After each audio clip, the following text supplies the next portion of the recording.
Yes, sir. Okay, so the topic for today is So, transfusion. Hmm. So what you see here, you can see that one test tube contains whole blood. Now, when you centrifuge it, you can separate this plasma, which constitute around 55% of total blood volume. Then there is this erythrocytes, RBCs, which constitutes around 45% of total blood. It sediments down, and this buffy coat is there, which constitute of your WBCs and platelets. This is less than 1% of total blood. When you know this diagram, then the transfusion, this topic, whole things becomes easier. So basically, the whole blood is separated into plasma and the cells. Cells constitute of WBCs, platelets, and uh, yes. Now let's see. So Carl Landsteiner was the one who identified this A, B, and O groups. Look, that was more than I think around 100 years ago in 1900, 120s around. So Philip Levin and Rufus Stetson, they gave this concept of Arias grouping. So serology compatibility for A, B, O, and RS groups is stabilized in this typing and cross-matching. The cross-matching between donors RBC and recipients sera, that is the major cross-match is performed there. The RS negative recipients, they should receive transfusion only of RS negative blood, and RS positive blood is acceptable if RS negative blood is not available except females who are of childbearing age, because there is this development of this cross immunity and all that stuff. Now, in emergency situations, this type O negative blood is transfused to all recipients, because we know that O is universal donor. So significant levels of cold agglutinins, the blood should be administered through a blood warmer, and they have this when there is cold agglutinins there. There's usually transfused with help of blood warmer. And cross-matching should be performed before administration of dextran because it interferes with typing procedure. So these are the basics concept regarding this blood transfusion. So autologous transfusion means transfusion of the same species, same person. So up to 5 units can be collected for subsequent use during the elective procedures. And one can donate blood if the hemoglobin concentration exceeds 11 gram per dl, or if the hematocrit is more than 34%. So you see, this autologous transfusion, this concept is very, very important in cases of certain ethnicities, of certain people. Uh, there is one Christian religious group. They do not take this blood transfusion. Their religion prohibits from them to have this blood transfusion. Okay, so what you can do is do this autologous transfusion. You collect the blood from the person who is going to be operated, save it, and later you can transfuse there. That's what this is about. So the first procurement should be like 40 days before the planned operation, and the last one 3 days before the operation can be done. And these donations can be scheduled at intervals of 3 to 4 days. This recombinant human erythropoietin, it accelerates the generation of RBCs and allows for more frequent harvesting of blood. So banked whole blood. The shelf life is around 6 weeks there.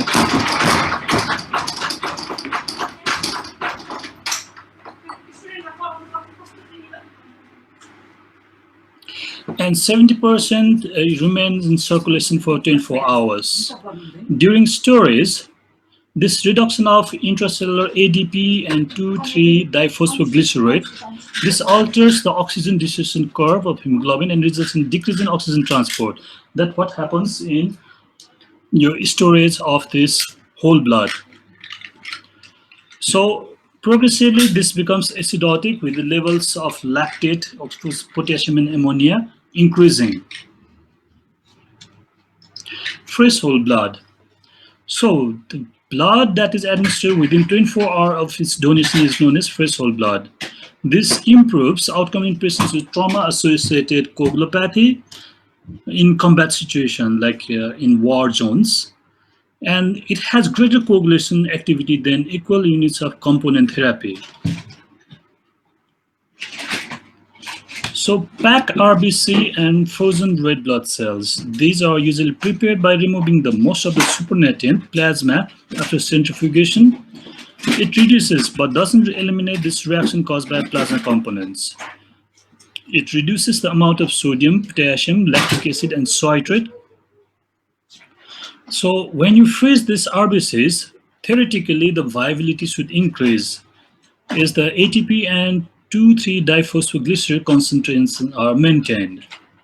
That's the theory behind this one. Okay, another type of blood products is leukocyte reduced or washed RBCs. They are prepared by filtration that removes approximately 99.9% of WBCs and most of the platelets. That's the leukocyte reduced RBCs. And if necessary, they can have additional saline washing that causes leukocyte reduced and washed RBCs. That's what is the end product. This prevents almost all febrile and non-hemolytic transfusion reactions like the fever or rigorous alloimmunization to HLA class 1 antigens. The platelet transfusion refractoriness as well as cytomegalovirus transfusion can also be reduced when we use these leukocyte reduced washed RBCs. So platelet concentrates. The shelf life of platelets is around 120 hours from time of donation. 1 unit platelet concentrate is approximately around 50 ml and is capable of transmitting infectious disease and can provoke allergic reactions similar to those caused by blood transfusion. The therapeutic levels of platelet reached after therapy is 50,000 to 100,000 per microliter. So you see, but in neurosurgery, in cranial surgery, we usually set the target of at least 1 lakhs of platelets should be there. But in general surgery and all surgery, they usually have this lower level of this platelets target if there is platelet level of the patient is decreased. Alloimmunized through previous transfusion or patients who are refractory from sensitizing through prior pregnancies, HLA matched platelets can be used in those cases.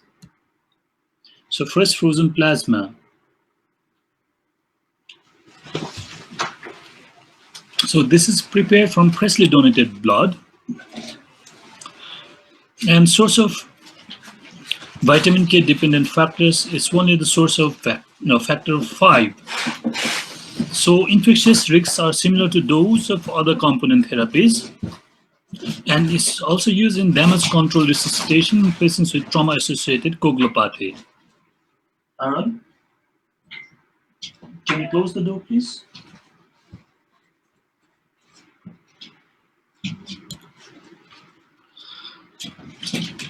Okay, concentrates and recombinant DNA technology. The majority of clotting factors and albumin readily available as concentrates, and they carry no inherent infectious risks as do other component therapies. So that's the benefit of this recombinant DNA technology concentrates. Human polymerized hemoglobin, polyhem, is a universally compatible, immediately available, disease-free, oxygen-carrying resuscitative fluid that has been successfully used in massively bleeding patients. It has absence of this blood type antigens, so no cross-match is needed. There are no viral infections and long-term stability, which allows prolonged periods of storage. So disadvantages include shorter half-life in bloodstream and potential to increase cardiovascular complications. So indications for replacement of blood and its elements. First, improvement in oxygen carrying capacity. So RBCs should augment this oxygen carrying capacity, but There's little evidence that actually supports the premise that transfusion of this RBC equations enhance cellular delivery and utilization. This decrease in 2,3-diphosphoglycerate and it impairs oxygen offloading, and deformation of the red cells impairs microcirculatory perfusion. So in anemia, where do we transfuse? So in 1988, National Institute of Health consensus report challenged the dictum that a hemoglobin value of 10 gram per dl or a hematocrit level of less than 30% indicates the need for preoperative red RBC transfusion. Earlier, our understanding was 10 gram per dl or hematocrit less than 30% was for transfusion of RBCs. So what they suggested is that the hemoglobin levels between 7 and 9 gram per dl had no adverse effect on mortality. Critically ill patients, transfusion is initiated approaching 9 gram per dl. In acute myocardial infarction with ST elevation may, however, benefit from receiving RBC transfusion for anemia. So next indication, the volume replacement. Hemoglobin levels or hematocrit are frequently used to assess blood loss and can be misleading in the face of acute loss. Loss up to 15% of total blood volume, that is class 1 hemorrhage, that is usually 750 ml of blood loss. It has minor effects on circulation. Up to 15 to 30% of blood volume loss, that is class 2 hemorrhage, that is 750 to 1500 ml of blood is lost. There's usually this tachycardia and decreased pulse pressure, but importantly, there will be a normal blood pressure. In class 3 hemorrhage, that is around 30 to 40% of blood volume will be lost, amounting to around 1500 to 2000 ml. There will be tachycardia, tachypnea, hypotension, oliguria, and changes in mental status. In class 4 hemorrhage, that is loss of more than 40% blood volume is considered life-threatening. So we need to classify this different types of hemorrhage when we are replacing the blood volume. In the operating room, how do we assess the loss of blood? It's usually by estimating the amount of blood in the wound and on the drapes. We can also weigh the sponges and quantify the blood suction from the operative field. So up to 20% of the blood loss can be usually replaced with crystallized solution. You don't need to transfuse blood right then and there. But above this volume, they need this transfusion of RBCs, and in cases of massive transfusion, an addition of fresh frozen plasma is indicated. So let's understand this concept of damage control resuscitation.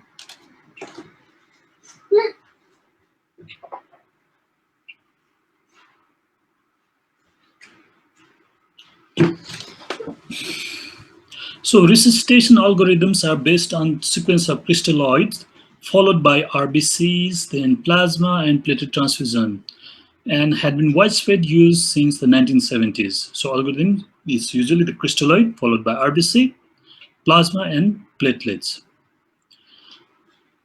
That's what was the algorithm. Now recently, damage control resuscitation strategy has aimed at halting or preventing rather than treating the lethal triad of coagulopathy, acidosis, and hypothermia. Where did we get this data? Is from civilian trauma systems.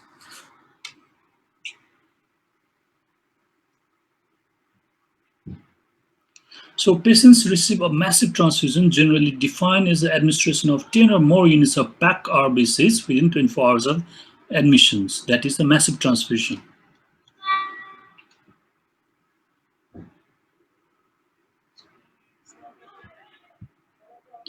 So this new concept in resuscitation strategies is standard resuscitation practice. This exacerbates coagulopathy of trauma, increasing the mortality, whereas transfusing a high ratio of plasma and platelets to RBC is associated with improved survival. So initial transfusion of WBC cells, RBCs. So what we need to do is notify blood bank immediately of urgent need for RBCs.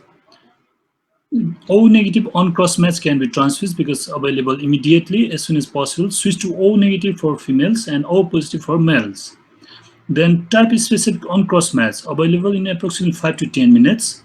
and completely cross-match available in approximately 40 minutes. So in acute life-threatening situation, you can start with this O negative on cross-match followed by type-specific on cross-match and completely cross-match blood.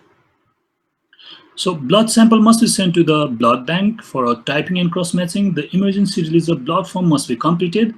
If the blood type is not known, blood is needed immediately. O negative RBCs should be issued. RBC will be transfused in standard fashion. All patients must be identified, the patient name and number prior to transfusion. Patients who are unstable or receive 1 to 2 RBCs and do not rapidly respond should be considered candidates for massive transfusion guideline. So, massive transfusion guidelines says that it should be initiated as soon as it is anticipated that patient will require massive transfusion, that is more than 10 units of RBCs within 24 hours. So blood banks should strive to deliver plasma, platelets, and RBCs in a 1:1:1 ratio. To be effective and minimize further dilational coagulopathy, the 1:1:1 ratio must be initiated early, with ideally within the first 2 units of transfused RBC. And there, crystalloid infusion should be minimized. Once this massive transfusion guideline is activated, blood bank will have 6 RBCs, 6 fresh frozen plasma, and 6 pack of platelets in a cooler available for rapid transport. If 6 units of thawed FFP are not immediately available, blood bank will issue units that are ready and notify appropriate personnel when the remainder is thawed.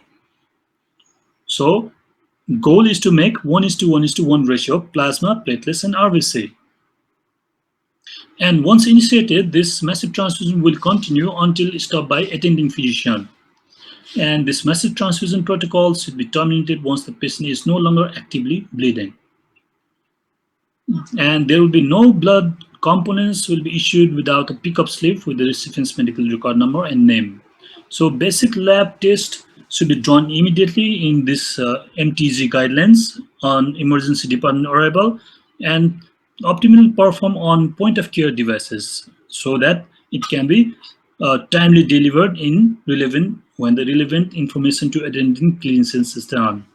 So what test needs to be done is CBC, INR fibrinogen, PS and base deficits, and TEG, that is thromboelastography, were available. So component therapy during massive transfusion, fresh frozen plasma.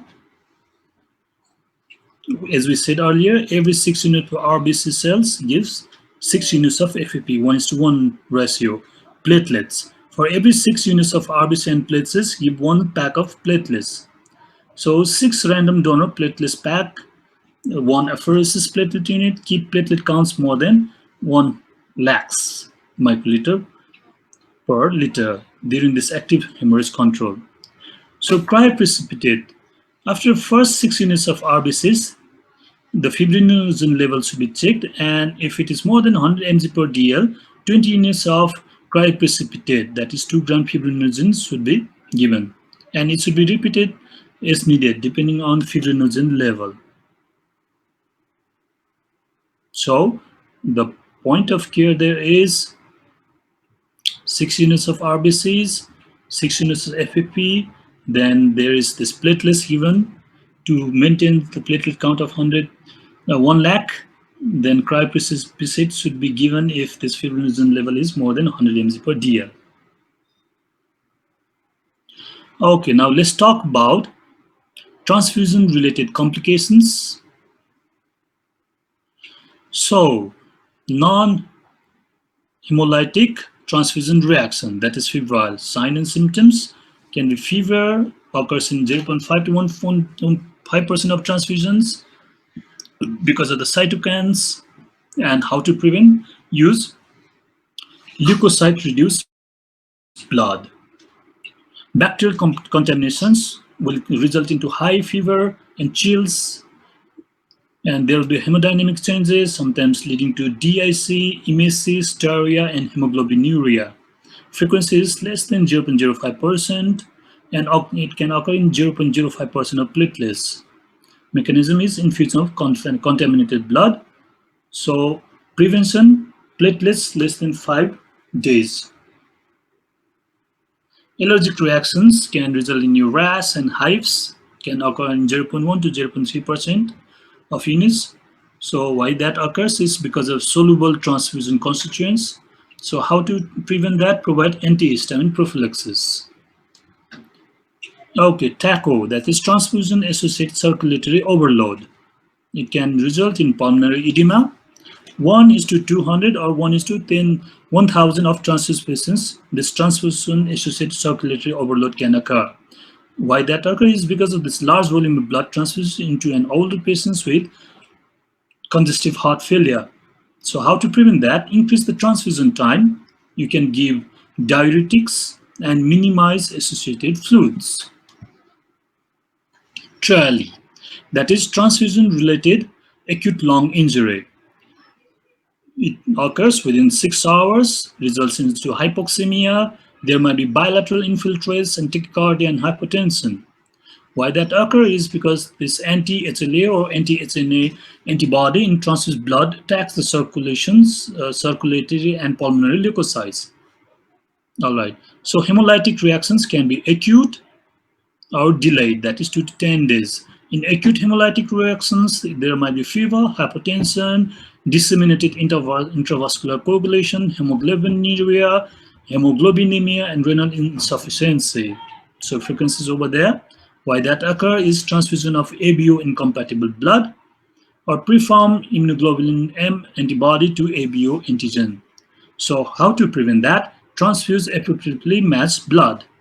In delayed hemolytic reactions that occurs in 2 to 10 days, the features will be the anemia, indirect hyperbilirubinemia, elevated haptoglobin level, positive results in direct Coombs and it is immunoglobulin G mediated. Identify antigen to prevent recurrence.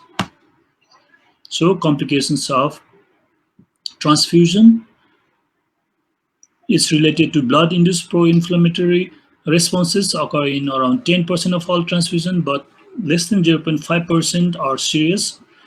Transfusion-related deaths can occur. Transfusion-related acute lung injury, ABO hemolytic transfusion reaction, and bacterial contamination platelets.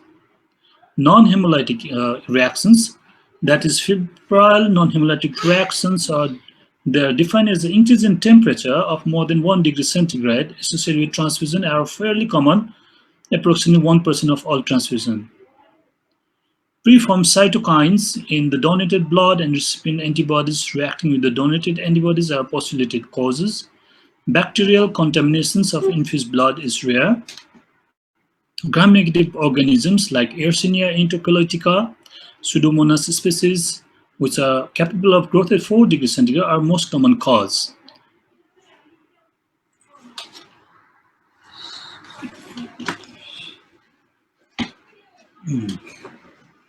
In most cases, administration of platelets that are stored at 20 degrees centigrade are even more commonly with apheresis platelets stored at room temperature that can occur. So allergic reactions are 1% of all transfusions.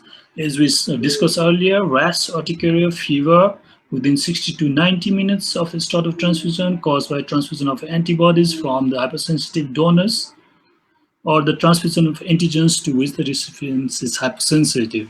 Treatment and prophylaxis consist of administration of antihistamines. In serious case, use epinephrine or steroids. Hello? People, are you there?